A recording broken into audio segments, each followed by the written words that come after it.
Good evening, hello friends, welcome है आप सभी का आईएएस पॉइंट के यूट्यूब चैनल में। जैसा कि आप सभी जानते हैं, हमारा जो सेक्शन है ये आपका इंपॉर्टेंट क्वेश्चंस का रहता है, जिसमें हम डेली 10 क्वेश्चंस को डिटेल के साथ देखते हैं। आज का जो हमारा टॉपिक रहेगा यह मोस्ट इंपॉर्टेंट क्वेश्चंस रहेंगे, जिसमें आपको और उनकी डिटेल्स देखेंगे।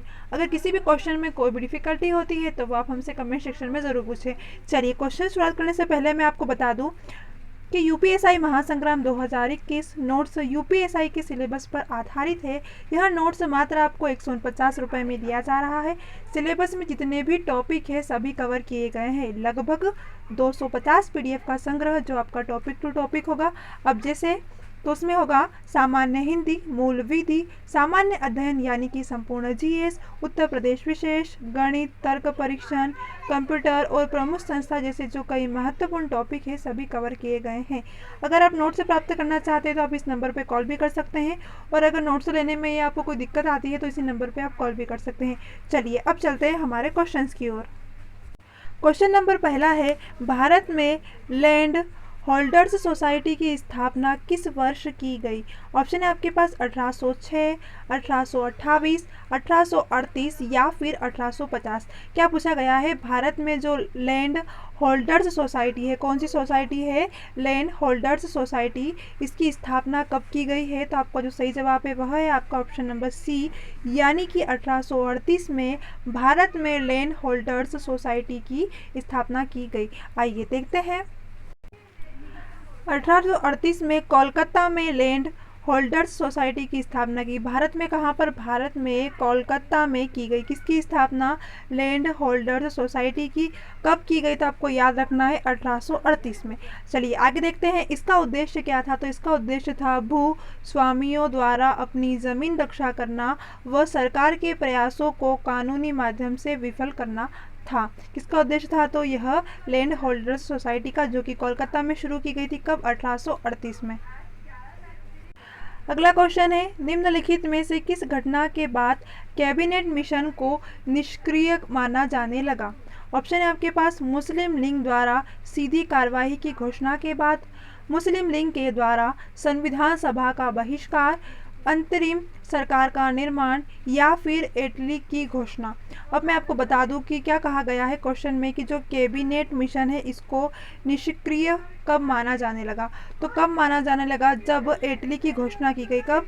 इटली की घोषणा की गई, उसके बाद कैबिनेट मिशन को निष्क्रिय माना जाने लगा। ब्रिटिश प्रधानमंत्री क्लीमेंट एटली के द्वारा 20 जनवरी 1947, कब? 20 जनवरी 1947 को किसके द्वारा? तो ब्रिटिश प्रधानमंत्री थे जिनका क्या नाम था? जिनका नाम था क्लीमेंट एटली, ठीक है। इनके द्वारा 20 जनवरी 1947 को हाउस ऑफ कॉमन्स में यह घोषणा की गई। कहाँ पर की गई थी? तो हाउस ऑफ कॉमन्स में यह घोषणा की गई कि शक्तियों का हस्तांतरण करने के बाद ब्रिटिश भारत छोड़ देगा। जब शक्तियों का हस्तांतरण हो जाएगा उसके बाद क्या होगा? जो ब्रिटिश है यह भारत छोड़ देगा, और यह प्रक्रिया जून 1948 से पहले पूरी की जाएगी। कब? 1948 से पहले क्या की जाएगी? पूरी की जाएगी, यानी कि 1 साल में ही, 1 साल में ही क्या हो जाएगा? इसे पूरा कर दिया जाएगा। अगला क्वेश्चन है, केवल पागल खाने के बाहर खड़े पागल लोग ही आज़ादी की बातें कर सकते हैं और सोच सकते हैं। स्वराज के संदर्भ में यह कथन किसने कहा था? ऑप्शन है आपके पास, लॉर्ड हार्डिंग, बाल गंगाधर तिलक, गोपाल कृष्ण गोखले या फिर फिरोज शाह मेहता। क्या कह रहा है क्वेश्चंस कि जो केवल पागल खाने के बाहर खड़े हैं वो पागल लोग ही आज़ादी की बातें करते हैं। यह कथन पूछा गया कि किसने कहा था? तो किसने कहा था? जो सही जवाब है वह है आपका ऑप्शन नंबर सी, यानी कि यह कथन गोपाल कृष्ण गोखले के द्वारा कहा गया था। 1907 के सूरत अधिवेशन, आप सभी जानते हैं सूरत अधिवेशन कब था? 1907। इसमें कांग्रेस का विभाजन होने के बाद सूरत अधिवेशन क्यों था? क्योंकि इसमें कांग्रेस का विभाजन हुआ था। देखो, नरम दल का नेतृत्व गोपाल कृष्ण गोखले ने किया था। गरम दल के नेता के द्वारा स्वराज के विचार का जो बल देने का जो पर है वह गोपाल कृष्ण गोखले ने उपरोक्त कथन कहा है। यानी कि क्या कहा था इन्होंने कहा था कि जो केवल पागल खाने के बाहर खड़े लोग हैं यह क्या कर सकते हैं? यह सिर्फ पागल मतलब आज़ादी की बात कर सकते हैं। तो यह कथन किसके द्वारा था? तो गोपाल कृष्ण गोखले के द्वारा था। अगला क्वेश्चन है 1867 में हिंदी व दूसरी आधिकारिक भाषा बोलने जो दूसरी आधिकारिक भाषा है वह बनाने की मांग की गई थी, जिस कारण हिंदी उर्दू विवाद उत्पन्न हुआ था। इस परिवर्तन का मुख्य विरोध कौन था? यानी कि जब 1867 में जो हिंदी को दूसरी आधिकारिक भाषा बनाने की मांग की गई थी, जिसमें क्या हुआ था? जिसमें हिंदी उर्दू पर विवाद उत्पन्न हुआ था। तो यह जो परिवर्तन है, इसके जो मुख्य विरोधी थे वह कौन थे? ऑप्शन है आपके पास सैयद अहमद खान, सैयद महमूद, मोहसिन उल मलिक या फिर मौलाना हाली। तो आपको बता दूं इसका जो सही जवाब है वह है आपका ऑप्शन नंबर ए, यानी कि यह विवाद का जो प्रमुख विरोधी मुखर थे वह कौन थे? तो सैयद अहमद खान जी थे। 1867 में ब्रिटिश सरकार ने संयुक्त प्रांत के हिंदू समुदाय की मांग को स्वीकार किया था। हिंदू समुदाय के लोगों ने हिंदी को दूसरी आधिकारिक भाषा बनाने की मांग की थी। अब देखो, हिंदू जो समुदाय के लोग थे, इन्होंने हिंदी को दूसरी आधिकारिक भाषा बनाने की मांग कब की थी? एक तो क्वेश्चन ये होगा, तो कब की थी? 1867 में। किसके द्वारा? तो ब्रिटिश सरकार की संयुक्त प्रांत के समुदाय में। ठीक है। क्वेश्चन नंबर 5वां है ओरिएंटल वॉर यानी कि पूर्वी युद्ध का सबसे प्रसिद्ध नाम क्या है? किसका? ओरिएंटल वॉर, जिसे क्या कहा गया है? पूर्वी युद्ध। इसका जो सबसे प्रसिद्ध नाम है वह पूछा गया है। ऑप्शन है आपके पास Caucasian war, Crimean war, great northern war या फिर war of the sixth coalition. ठीक है। तो आपको बता दो, जो ओरिएंटल वॉर यानी कि पूर्व युद्ध का जो सबसे प्रसिद्ध नाम था, कौन सा सबसे प्रसिद्ध नाम था? वह था क्रीमियन वॉर। क्या नाम था? Crimean war. यह युद्ध अक्टूबर 1853 से फरवरी 1856 के बीच हुआ था। कब? 1853 फरवरी से 1856 के बीच हुआ था। इस युद्ध में ओटोमन है साम्राज्य, इसके साथ साथ फ्रांस, ब्रिटेन और सार्डिनिया की संयुक्त सेनाओं ने रूस को हराया था। किसे हराया था? रूस को हराया था। किसने? तो ओटोमन साम्राज्य, फ्रांस, ब्रिटेन और सार्डिनिया ने संयुक्त सेनाओं थी जिन्होंने रूस को हराया था।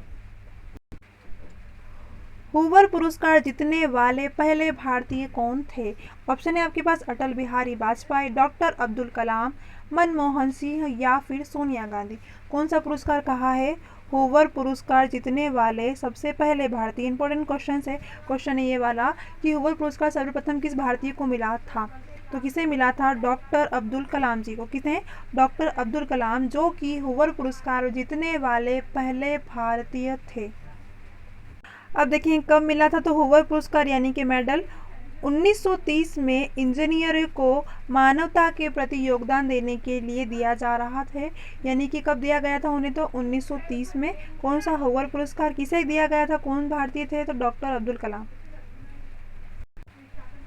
विश्व इतिहास किस तारीख को डी डे, क्या डी डे यानी कि ऑपरेशन नेपच्यून व ऑपरेशन ओवरलॉर्ड कहा जाता है? या तो फिर कह लो कि ऑपरेशन नेपच्यून या फिर ऑपरेशन ओवरलॉर्ड। ठीक है। या फिर क्या कहा गया है? D day. तो क्या कहा गया है? किस तारीख को मनाया जाता है? ऑप्शन है आपके पास 3 मार्च 1943 को मनाया गया था, 6 मार्च 1943, 6 जून 1944 या फिर 6 जून 1945। ठीक है। अगर आपको डेट नहीं भी याद रहती है तो सन तो आपको याद होना चाहिए। सन मतलब वैसे तो इन जो डे है ये बहुत इंपॉर्टेंट है, और इस तरह आप कोशिश करें कि आपको पूरा ही याद रहे। चलिए, तो क्या कह रहा है कि विश्व इतिहास में किस तारीख को डी डे मनाया जाता है? यानी कि किस डी डे मनाया जाता है या पहली बार कब मनाया गया था? तो आपको जो सही जवाब है वह है आपका ऑप्शन नंबर सी, यानी कि 6 जून 1944 को सबसे पहले क्या बनाया गया था? डी डे बनाया गया था। यह घटना द्वितीय विश्व युद्ध के दौरान 6 जून 1944 को घटी थी। यह ऑपरेशन के द्वारा पश्चिम मित्र देशों ने यूरोप को नाजी जर्मनी से स्वतंत्र कराने का प्रयास किया था।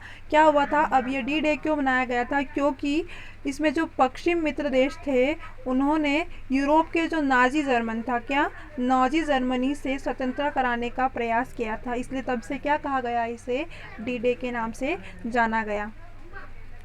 अगला क्वेश्चन है, इल्बर्ट बिल के मुखर विरोधी कौन थे? ऑप्शन है आपके पास बंगाल व बिहार का जमींदार, कलकत्ता के अधिवक्ता, बंगाल के चाय व नील बागानों के ब्रिटिश मालिक, या फिर ब्रिटेन सेना के अधिकारी। क्या कहा है? इल्बर्ट बिल के जो प्रमुख विरोधी थे यह कौन थे?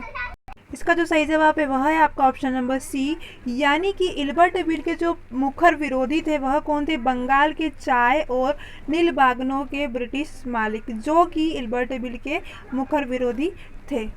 अब देखते हैं, इल्बर्ट बिल 1883 में वायसराय लॉर्ड रिपन के कार्यकाल में हुआ था। देखिए यह भी नाम आपको याद रखना है कि किसके कार्यकाल में पेश किया गया था, तो वायसराय लॉर्ड रिपन के कार्यकाल में पेश किया गया था। कब? तो 1883 में।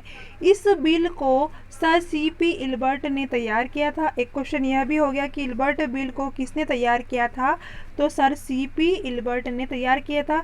इस बिल के अनुसार भारतीय न्यायाधीश ब्रिटिश अपराधियों पर न्यायिक कार्यवाही कर सकते थे। इससे पहले भारतीय न्यायाधीशों को यह अधिकार प्राप्त नहीं था, परंतु जब इल्बर्ट बिल तैयार किया उसके बाद क्या हुआ कि जो भारतीय न्यायाधीश है यह ब्रिटिश अपराधियों पर क्या करते? न्यायिक कार्यवाही कर सकते थे। कब? 1883।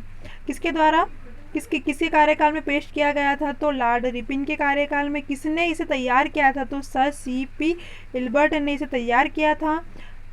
कब किया था? तो 1883 में। क्या था? तो यह एक इल्बर्ट बिल था जिसका कार्य क्या था? जिसका कार्य था कि जो भारतीय न्यायाधीश है वह ब्रिटिश अपराधियों पर न्यायिक कार्यवाही कर सकते थे। अगला क्वेश्चन है, असहयोग आंदोलन निम्नलिखित में से किस कारण से वापस लिया गया था? ऑप्शन है आपके पास जलियांवाला बाग हत्याकांड, चोरी चौरा की घटना, 1819 पिटरलू नरसंहार, या फिर उपरोक्त में से कोई नहीं। असहयोग आंदोलन को क्यों वापस लिया गया था, यह क्वेश्चन है। तो असहयोग को जो चोरी चौरा की घटना थी इसके कारण वापस ले लिया गया था। अब देखते हैं यह घटना कब की थी। तो चोरी चौरा की घटना 5 फरवरी 1922। मोस्ट इम्पोर्टेंट, चोरा चोरी की घटना कब हुई थी? तो 5 फरवरी 1922 को गोरखपुर में घटित हुई थी। कहाँ पर हुई थी? गोरखपुर में घटित हुई। एक प्रदर्शन के दौरान जो प्रदर्शनकारियों है उन पर पुलिस पे झड़प हुई, जिसके बाद कुछ जो प्रदर्शनकारियों थे उन्होंने पुलिस चौकी में आग लगा दी। आप सभी ने पढ़ा होगा 10th क्लास में चोरा चोरी जो कांड था इसके बारे में। इसमें लगभग 22 लोगों की मौत हो गई। इस घटना से आहत यानी कि दुखी होकर गांधी जी ने क्या करा था? गांधी जी ने असहयोग आंदोलन को वापस ले लिया गया था। ठीक है, देखो क्या याद रखना है कि जो चोरा चोरी घटना है यह कब हुई थी? तो 5 फरवरी 1922 को। कहाँ पर? गोरखपुर में घटित हुई थी। क्यों घटित हुई थी? तो क्या हुआ था, इस पर जो प्रदर्शनकारी थे उन्होंने पुलिस से झड़प, मतलब वहाँ पे जब ये आंदोलन हो रहा था तो वहाँ पे पुलिस का जो प्रदर्शन थे उन्होंने क्या करा कि पुलिस के साथ झगड़ा कर लिया और वहाँ की जो पुलिस चौकी थी उसमें आग लगा दी। इससे क्या हुआ? 22 लोगों की मौत हो गई। अब उनकी मौत हो गई। अब आप सभी जानते हैं गांधी जी तो क्या बोलते थे कि अच्छे रास्ते पर चलो, लड़ाई झगड़े मत करो, ये मत करो। परंतु जब ये सब हुआ तो गांधी जी को बहुत दुख हुआ कि इतने लोगों की जान चली गई। तो गांधी जी ने क्या करा कि इस जो असहयोग आंदोलन था इसको वापस ले लिया। अगला क्वेश्चन है, निम्नलिखित में से किसने आरजी हुकूमत नामक जो निर्वासित सरकार की स्थापना की? कौन सी जो आरजी हुकूमत नामक जो निर्वासित सरकार थी इसकी स्थापना की? ऑप्शन है आपके पास रामदास गांधी, समलदास गांधी, रामचंद्र गांधी, या फिर हरिलाल गांधी। ऑप्शन भी गांधी गांधी दे के रखे हैं कंफ्यूज करने के लिए। चलिए तो देखते हैं कि जो आरजी हुकूमत नामक जो निर्वासित सरकार की स्थापना की थी यह की थी समलदास गांधी ने। किसने? समलदास गांधी के द्वारा ही स्थापना की गई थी। किसकी स्थापना की गई? तो आरजी हुकूमत नामक निर्वासित सरकार की। आइए देखते हैं, आरजी हुकूमत नामक जो निर्वासित सरकार की स्थापना समलदास गांधी ने जूनागढ़ में की थी। कहाँ पर की थी? जूनागढ़ में की थी। आरजी हुकूमत आंदोलन जूनागढ़ के नवाब के पाकिस्तान में शामिल होने के फैसले के विरोध के रूप में किया गया था। किसके? जो पाकिस्तान में जो शामिल होना था जो उसके फैसले के कारण क्या किया था? इसका विरोध किया गया। और क्या किया गया कि आरजी हुकूमत नामक निर्वासित सरकार की स्थापना की। कहाँ पर की? तो जूनागढ़ में। किसके द्वारा? तो समलदास गांधी के द्वारा। चलिए आज के क्वेश्चंस हमारे यहीं पर ख़त्म होते हैं। अगर किसी भी क्वेश्चंस में कोई भी डिफ़िकल्टी आई हो तो आप हमसे कमेंट सेक्शन में ज़रूर पूछ सकते हैं। चलिए मिलते हैं हमारी अगली क्लास में, तब तक के लिए आप सभी को बेस्ट ऑफ लक।